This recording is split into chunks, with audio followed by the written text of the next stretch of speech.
Right now the country has. इससे बेखौफ आवाज किसी सीनियर नेता की आज की तारीख में हिंदुस्तान में नहीं है। जरूर सुनिए।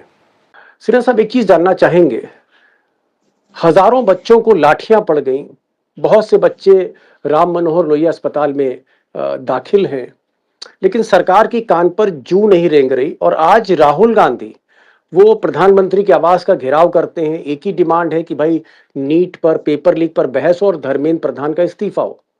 लेकिन सरकार धर्मेंद्र प्रधान का नाम लेते ही पूरी तरह से खामोश हो जाती है, कोई प्रतिक्रिया नहीं आती।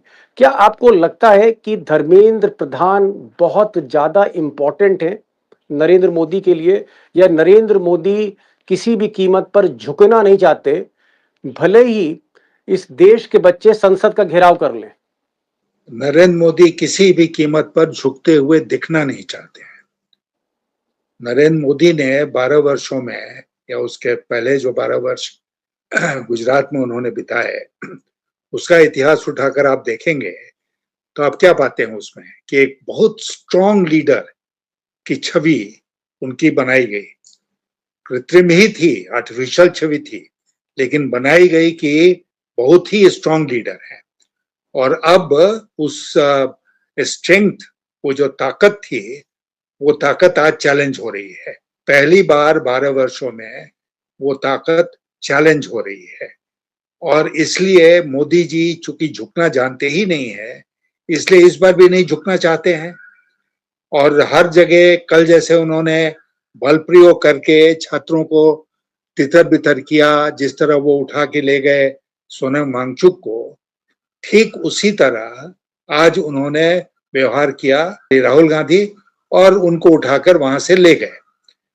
तो मुझे लग रहा है ना कि ये जो मुल्क हमारा है, ये एक प्रेशर कुकर की स्थिति में था। जैसे प्रेशर कुकर के अंदर प्रेशर बनता रहता है, वैसे धीरे धीरे करके हमारे मुल्क में ये प्रेशर बन रहा था।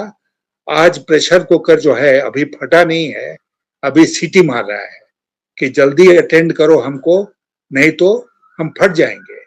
और मोदी जी जो हैं वो बिल्कुल ही इससे अनजान नहीं, लेकिन इसकी चिंता नहीं करने वाले व्यक्ति साबित कर रहे हैं अपने को। और मैं एक बात और आपसे कहूं, क्योंकि ये फैल रहा है देश में, किसान भी अब जुड़ रहे हैं इसमें, तो एक अंग्रेजी में फ्रेज है ना, 1000 म्यूटिनीज, 1000 बगावत। मुझे ये लग रहा है कि हमारा देश जो है वो आने वाले दिनों में हजारों बगावतों का, विद्रोहों का देश हो जाएगा, और पूरे देश में ये आग फैलेगी, और मोदी जी के लिए बहुत मुश्किल हो जाएगा इसको कंट्रोल करना। जी, मैं जंतर मंतर पर कल जो कुछ हुआ उस पर तो मैं बाद में आऊंगा, उस पर भी मेरे कई सवाल थे। लेकिन ताजा घटना भी थोड़ी देर पहले, राहुल गांधी को जिस तरह से गिरफ्तार करके, बल्कि घसीट करके हिरासत में लिया है, और उसमें कुछ मैं आवाजें सुन रहा था कि उनके नाक से सब ब्लीडिंग भी हो रही थी, इस तरह की भी बात थी। और घसीटा है बकायदा जमीन पर पुलिस वालों ने, अखिलेश यादव को घसीटा है, प्रियंका गांधी के साथ बदसलूकी हुई है, तो बाकी नेताओं का क्या हाल होगा? अगर वो लीडर ऑफ अपोजिशन है राहुल गांधी, और प्रधानमंत्री के आवास पर वो ज्ञापन देने गए, तो क्या परंपरा ये नहीं कहती कि नेता सदन विपक्ष के नेता को अपने घर ही बुला के एक चाय पिला लेते? उसमें क्या है? इस तरह से बदतमीजी जो करी उन्होंने, क्या आपको लगता है कि अगर मोदी की जगह कोई और प्रधानमंत्री होता, नरसिम्हा राव होते, वाजपेयी होते, मनमोहन सिंह होते, और उनके दरवाजे पर नेता विपक्ष पहुंचता, तो क्या इस तरह से पुलिस से घसीट कर उनको हिरासत में लेते, या अंदर बुलाते कि आइए साहब चाय पीजिए, बात करते हैं? नहीं, बिल्कुल अंदर बुलाते हैं। और मैं तो आपसे ये भी कहना चाहूंगा कि वाजपेयी जी होते तो वो कुछ मजाक में कुछ बातें बोल देते, कुछ सब पूरा जो वातावरण था उसको वो हल्का कर देते, और हल्का करके हो सकता था कि स्वयं आ जाते वहां पर, और राहुल गांधी को कहते आइए, और खुद ले आ सकते थे वहां राहुल गांधी को बोलते आइए हम लोग अंदर चलते हैं, बैठ के बातें करते हैं। लेकिन क्या आप मोदी से एक्सपेक्ट कर सकते हैं? कतई नहीं, क्योंकि उनका जो अपना जो उन्होंने एक आर्टिफिशियल इमेज बनाया हुआ है स्ट्रॉन्ग पर्सन का, एक बहुत मजबूत व्यक्तित्व का, उसको धक्का पहुंचता, इसलिए वो ऐसा नहीं करेंगे। और इसीलिए हम देख रहे हैं कि जो कुछ हो रहा है इस मुल्क में, अभी तो मैं मानता हूं दीपक जी की ये एक शुरुआत है, और इस तरह की बहुत सारी चीजें अब होने वाली हैं, और सरकार इसी तरह बल प्रयोग करती रही तो पता नहीं इस देश में आने वाले दिनों में क्या होगा। सिन्हा साहब, आप तो कई बार के सांसद भी रहे, संसदीय व्यवस्था को जानते हैं। ये जो मसला था कि भाई नीट पर बहस होनी चाहिए, तो स्पीकर को ही हैंडल कर लेना चाहिए था, लेकिन स्पीकर ने कुछ किया नहीं, तो फिर राहुल गांधी को मजबूरन प्रधानमंत्री के पास पहुंचना पड़ा। क्या आपको लगता है कि सारे फैसले प्रधानमंत्री लेते हैं, यहां तक कि लोकसभा राज्यसभा में क्या होगा ये भी मिस्टर मोदी ही डिसाइड करते हैं? परफेक्ट डिक्टेटर है बिल्कुल, मोदी। कोई इसमें कहीं कोई शक नहीं है दीपक जी। लोकसभा राज्यसभा या इंटायर पार्लियामेंट का कोई अस्तित्व ही नहीं रहा। वहां पर भी जो प्रधानमंत्री डिसाइड करेंगे वही चलेगा, और स्पीकर भी उनके सामने झुकते हैं, राज्यसभा के अध्यक्ष भी उनके सामने झुकते हैं। किसी की मजाल नहीं है कि मोदी जी कुछ चाहें और वो उसको इम्प्लीमेंट ना करें। और राहुल गांधी ने जो कहा आज कि स्पीकर से उनकी बातचीत हुई, और स्पीकर ने ये नहीं कहा कि हम बिजनेस एडवाइजरी कमेटी में इसको डिस्कस करेंगे, आफ्टर ऑल राहुल गांधी नेता प्रतिपक्ष हैं, और उन्होंने क्या कहा, उन्होंने कहा सरकार से पूछेंगे। बिजनेस एडवाइजरी कमेटी में सरकार भी होती है ना, तो इसलिए बिजनेस एडवाइजरी कमेटी में ये डिस्कस होना चाहिए था। तो क्या मतलब है, बिरला जी कह रहे हैं कि भाई सरकार से पूछेंगे। मैं आपसे ये कह रहा हूं कि आज जो हमारी लोकशाही है उसमें कोई एक लोकशाही में रिकोर्स होता है कि यहां नहीं मिला हमको संतोष तो हम यहां जाएंगे, यहां नहीं मिला तो हम यहां जाएंगे, वो रिकोर्स ही खत्म हो गया है। ये 1.5 लोगों की मानसिकता के चलते, इनके व्यवहार के चलते, वो जो प्रजातंत्र का एक सेफ्टी वाल्व होता है कि हमारे पास रिकोर्स है, हमारे पास उपाय हैं, वो रिकोर्स खत्म हो गया। कोई उपाय किसी के पास नहीं है जब तक कि आप जाके मोदी जी के सामने नतमस्तक होके उनसे आग्रह नहीं करो, और वो कोई जरूरी नहीं है कि आपकी बात मान लें। मतलब आप कह रहे हैं एक चेक एंड बैलेंस का सिस्टम होता है कि भाई डिस्ट्रिक्ट मजिस्ट्रेट के पास गए, उसने नहीं सुना तो कमिश्नर के पास चले गए, उसने नहीं सुना तो चीफ सेक्रेटरी के पास चले गए, मुख्यमंत्री के पास चले गए। लेकिन मोदी के इस सिस्टम में सिर्फ एक ही रिकोर्स है, एक ही जगह सुनवाई होती है, वो मोदी खुद है, बाकी किसी की कोई हैसियत नहीं। नहीं, कोई हैसियत नहीं है, कोई हैसियत, बाकी किसी की कोई हैसियत ही नहीं है। और मैं आपको बताऊं कि मैं वाजपेयी जी के साथ वित्त मंत्री था, मैंने मुख्यमंत्रियों की बैठक बुलाई। तो मैं वाजपेयी जी को मैंने सूचना दे दी कि मैं मुख्यमंत्रियों की बैठक बुला रहा हूं, लेकिन मैंने उनको ये नहीं कहा कि आप ही आइए, आप ही इनॉग्रेट कीजिए, और उन्होंने माइंड भी नहीं किया। मैंने वो सारी मीटिंग कंडक्ट करी जैसे मैं चाहता था, सारे फैसले मैंने उनके साथ बातचीत करके मुख्यमंत्रियों के साथ लिया। तो ये उस समय हम लोगों के काम करने का एक तरीका था जिसमें आनंद आता था काम करने में। इस समय कोई मिनिस्टर की क्या हैसियत है? और ये जो हो रहा है कि भाई ये प्रधान इस्तीफा दें, प्रधान के इस्तीफे का भी कोई मतलब नहीं है, इस्तीफा तो प्रधानमंत्री का होना चाहिए। धर्मेंद्र प्रधान नहीं, जी प्रधानमंत्री। एक सवाल और, कल हमने देखा कि अभी 12 साल में पहली बार बच्चों ने संसद को चारों तरफ से घेर लिया, वहां पर कमांडो खड़े कर दिए गए, दरवाजा बंद कर दिया, प्रधानमंत्री भाग गए, आंसू गैस के गोले दागे गए।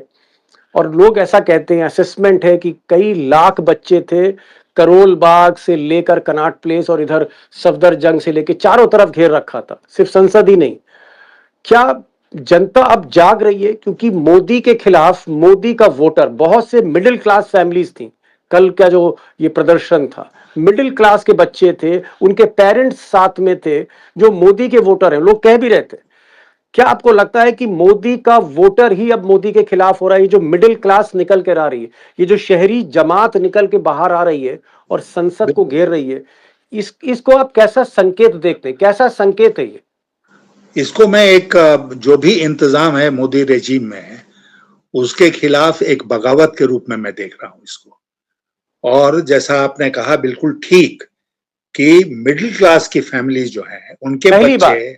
उनके अभिभावक पहली बार सड़कों पर उतरे हैं मोदी सरकार के खिलाफ। यही तो मोदी सरकार का वोट बैंक रहा है, जो भी जिस भी कारण, लेकिन पहली बार सरकार हिली है, क्योंकि सरकार देख रही है कि उसका वोट बैंक खिसक रहा है। एक चीज और जानना चाहेंगे, क्या आपको लगता है कि मोदी अल्टीमेटली अगर प्रेशर ज्यादा बढ़ गया तो धर्मेंद्र प्रधान को हटा देंगे, ट्रांसफर कर देंगे, कुछ करेंगे अगर ये घिरते चले गए? अल्टीमेटली अगर ये बात यहाँ नहीं रुकी और कोई समझौता नहीं हुआ, क्योंकि इसमें अब राजनीतिक दल जो हैं वो भी कूद पड़े हैं। कल नहीं थे राजनीतिक दल, या थे भी तो दिखाने के लिए थे, लेकिन आज तो ये जो राहुल गांधी ने किया है, ये तो राजनीतिक दलों का एक था। समाजवादी पार्टी के लोग भी उसमें शामिल हो गए थे। तो अब ये तूल पकड़ेगा और इसको बल मिलेगा इस बात से कि पार्लियामेंट सेशन में है, पार्लियामेंट का सेशन चल रहा है, इसलिए पार्लियामेंट के भीतर, पार्लियामेंट के बाहर, दोनों तरफ विद्रोह का जो ये वातावरण है वो पैदा हो रहा है। और ये दिल्ली तक केंद्रित नहीं रहेगा, ये फैलेगा पूरे देश में। और चूंकि अब कांग्रेस पार्टी इसमें शामिल हो गई है, तो कांग्रेस पार्टी तो चारों तरफ है देश में, तो जी। जाहिर है कि वो वहां तक उसको दिल्ली तक सीमित नहीं रखेंगे, पूरे देश में इसको फैलाने का प्रयास करेंगे और करना भी चाहिए। एक इम्पॉर्टेंट सवाल, आज पंजाब से, हरियाणा से, पश्चिम उत्तर प्रदेश से हजारों हजार किसान कूच कर चुके हैं और अल्टीमेटली ये किसान घाट जो चौधरी चरण सिंह की समाधि यानी दिल्ली के बीचों बीच यमुना किनारे, वहां पर आकर ये लोग एकजुट होना चाह रहे हैं, यानी दिल्ली कूच कर रहे हैं। हरियाणा में बीजेपी की सरकार है, इसलिए सरकार ने वहां रोक रखा है। यूपी में योगी की सरकार है बीजेपी की, इसलिए सख्ती हो रही है। लेकिन अल्टीमेटली ये जो लाखों किसान हैं, इनका इनकी घेराबंदी मोदी की, और इधर से जवान, स्टूडेंट, यूथ और किसान, इस कॉम्बिनेशन को आप कितना डेडली देखते हैं मोदी के लिए? ये बहुत ही डेडली कॉम्बिनेशन है।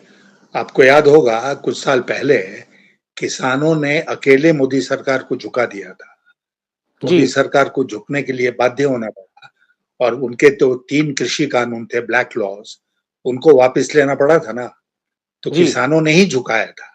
इस बार की परिस्थिति ये है कि इस बार किसानों के साथ नौजवान भी है, और किसानों और नौजवानों का ये जो जमघट है, ये बहुत ही पोटेंट है, बहुत ही पावरफुल है। और इसमें झुकाने की बिल्कुल ताकत है। मोदी कितनी भी तानाशाही कर लें, अमित शाह कितना भी इंतजाम कर लें, उनको झुकना ही पड़ेगा। और मुझे लगता है कि सूनर देन लेटर उनको प्रधान का इस्तीफा लेना पड़ेगा। धर्मेंद्र प्रधान को लेना पड़ेगा। एक अंत में सवाल, हम इस वक्त 2026 में हैं और धीरे धीरे 2027 आने वाला है कुछ महीनों के बाद। तो 2027, 2028 और 2029, जहां 2029 जहां मोदी का टेन्योर खत्म हो रहा है, क्या आपको लगता है कि एक शुरुआत हो चुकी है? जिस तरह की बगावत हम देख रहे हैं, संसद घेरी जा रही है, लाठीचार्ज हो रही है, हिंसा हो रही है, क्या मोदी जी की उल्टी गिनती आपको शुरू होते हुए दिख रही है? और आगे के जो 3 साल हैं, 2027, 28, 29, मोदी के लिए बहुत मुश्किल साल है उनके करियर के। मैंने आपसे कहा कि हम एक युग में प्रवेश कर रहे हैं, जिस युग को एरा ऑफ थाउजेंड म्यूटिनीज, हजारों बगावतों का ही दौर पीरियड है। देखने को हमको मिलेगा। और मैं मानता हूं आज के दिन जिस तरह उफान आया है पूरे देश में, किसानों का, नौजवानों का, मिडिल क्लास का, मुझे लगता है कि मोदी जी के लिए 2029 तक प्रधानमंत्री बने रहना संभव नहीं हो पाएगा। 2029 तक आपको लगता है प्रधानमंत्री वो बने नहीं रहेंगे, यानी बीच रास्ते में हटना पड़ेगा? हाँ, हो सकता है, हो सकता है। इसमें कोई आश्चर्य नहीं होगा कि हालात इतने बिगड़ जाएं देश के कि मोदी जी को स्वयं इस्तीफा देने के लिए बाध्य होना पड़ेगा। तो ये थे यशवंत सिन्हा, देश के वित्त मंत्री, देश के विदेश मंत्री रहे, वाजपेयी सरकार के साथ थे। नरेंद्र मोदी उनके जूनियर थे, एक समय ऐसा भी था और अच्छी तरह जानते हैं। यशवंत सिन्हा जी का कहना है कि जिस तरह से हालात बिगड़ रहे हैं और ये हजारों बगावतें सामने आ रही हैं, कहीं पर छात्र हैं, युवा हैं, जेनजी है, कहीं किसान हैं और हर आदमी कूच कर रहा है दिल्ली की तरफ।